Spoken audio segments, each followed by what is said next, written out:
two ways that we don't individuate.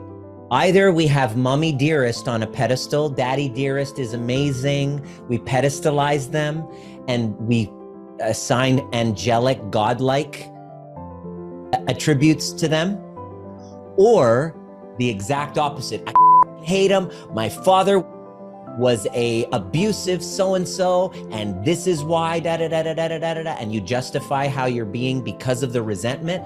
Infatuation, resentment, and you're still angry with them, you still haven't transcended, it means you haven't transcended them. And how do you know? Well, what happens in your body when you are in the room with them?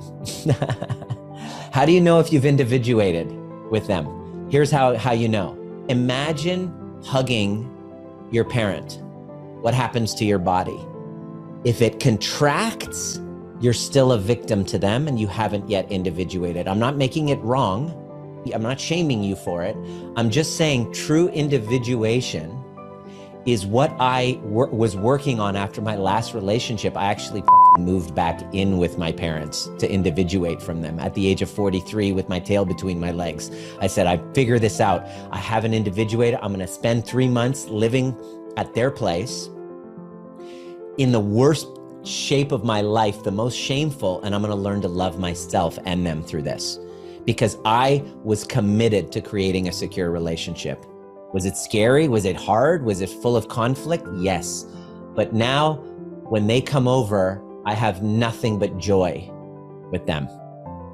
When I imagine hugging my mom, my heart opens, okay? And it took me some work to get there. So cutting somebody off is not individuating from them.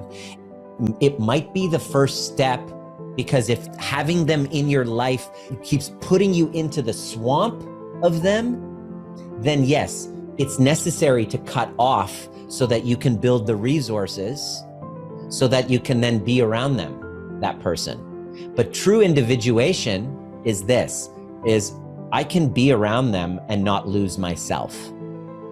Here's what lack of individuation means. It means this, I need to avoid you because if I come close to you, then I lose myself. It's not you I'm trying to run away from. It's the fear of losing myself because I can't have myself when I'm with you.